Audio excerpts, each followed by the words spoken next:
ရမလို့ကမယ်ဆိုမြူးမြူးကြောလေးကတချင်းကိုကျွန်တော်ရဲ့ channel ကို subscribe လုပ်ပြီးတော့မှဗီဒီယိုအသစ်တွေကိုစောင့်ကြည့်နိုင်ပါတယ် သူကတောင်းစီခက်တာကိုထန်ကတိုင်းမကြတာမင်းကလိုက်မကြည့်ဒီကောင်မလေးကြည့်တာအကုန်လုံးကြည့်တာဒီမှာမင်းကပြလိုက်မင်းကလိုက်ဟဲ့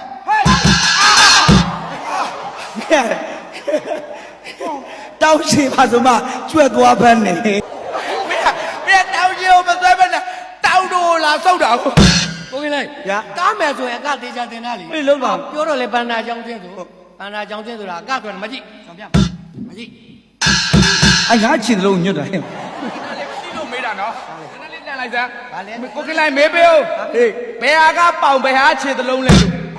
ဘာလဲမမအားမငယ်နဲ့ငါနောက်နေ့ကျတက်တူးထိုးပေးထားမယ်ဘယ်လိုထိုးမလို့ဟာပေါင်းအောက်မှာမြားပြတယ်မယ်ခြေသလုံးဆိုအဲ့ဒါဆိုတခါတည်းမှတ်လိုက်ပေါင်သလုံးမနောက်နဲ့ကျွန်တော်တေချာပြမလို့ခြေသလုံးပလွေရိုးတယ်နော်ကေတီဟုတ်တယ်အဲ့ဒါ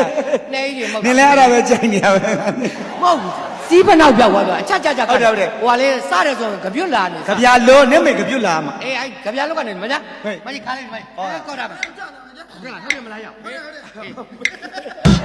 ဒီကဘာကိစ္စအနောက်ကကောင်ဟုတ်တယ်ဗလားအဲ့ကောင်ဘာတွေလာပြောလို့မှသိရရောက်